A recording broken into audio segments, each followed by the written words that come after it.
शिवसेना हिंदुस्तान के राष्ट्रीय अध्यक्ष पवन गुप्ता के नेतृत्व में एक बैठक का आयोजन किया गया। इस बैठक में हरियाणा में होने वाले लोकसभा चुनाव में शिवसेना हिंदुस्तान अपने उम्मीदवारों की घोषणा करेगी, जिसको लेकर शिवसेना हिंदुस्तान के पदाधिकारियों की ड्यूटी भी लगाएगी। प्राइम वीके न्यूज चैनल के लिए कुलवंत सिंह, पिहोवा, हरियाणा। हिंदुस्तान एवं हिंदुस्तान शक्ति सेना अपने 10 प्रदेश जिनमें पार्टी का प्रभाव है वहाँ हमने चुनाव लड़ने का निर्णय किया है। उसी के संदर्भ में पंजाब में 13 लोकसभा सीटों पे, चंडीगढ़ की 1 लोकसभा सीट, जम्मू कश्मीर से 2, वेस्ट बंगाल से 5, ऐसे हम अन्य राज्यों में भी जा रहे हैं, दौरा कर रहे हैं। और उसी के संदर्भ में आज हरियाणा प्रदेश इकाई के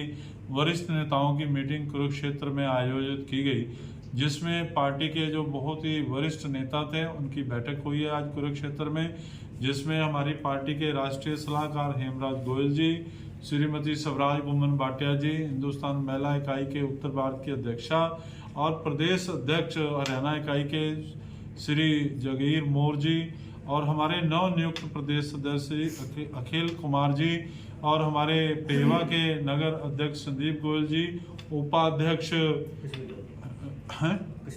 कृष्ण आजाद जी और तमाम पदाधिकारी मौजूद रहे। इसमें फैसला किया गया कि हरियाणा लोकसभा सीट के चुनाव भी जहां जहां पार्टी का प्रभाव होगा वहां लड़ा जाए। मुख्य तौर पे जो जानकारी हमें प्राप्त हुई है अपने पदाधिकारियों से, लगभग 2 सीटों पे पार्टी अपने प्रत्याशी उतार सकती है। आने वाले 3-4 दिनों में जगीर मोर जी सभी साथियों के साथ विचार विमर्श करके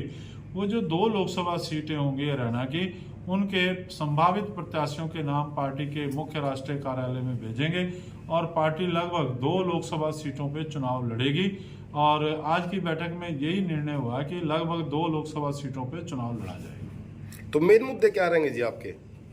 ये सारे विषय पे जो है हमारी पार्टी जो 3-4 दिनों में विचार विमर्श करेगी, तो वो मुद्दे पार्टी जो हरियाणा में सरकार के सामने रहा लोकसभा के विषय में, क्योंकि ये देश का चुनाव है, प्रांत का चुनाव नहीं है, उन मुद्दों को चिन्हित करने के बाद पार्टी उस पर अपनी मैनिफेस्टो रिलीज करेगी। पर मुख्य तौर पे राष्ट्रीय स्तर पे पार्टी 2 मुद्दों को लेकर के बड़े स्तर पे चल रही है कि जैसे हमें पूरे हिंदुस्तान के अंदर हमारे जो ऐतिहासिक प्राचीन मंदिर है वो सरकार के कब्जे में है और उसके लिए एक हम मांग करें अखिल भारतीय हिंदू मंदिर प्रबंधक एक्ट कानून बनना चाहिए, ताकि उस कानून के तहत मंदिरों के प्रबंध व्यवस्था की पूरी जिम्मेदारी SGPC 1925 का एक्ट है उसी प्रकार से जो है ये कानून बनाकर मंदिरों की व्यवस्था, प्रबंध की व्यवस्था हिंदू समाज को मिले। दूसरा, हम चाहते हैं कि जो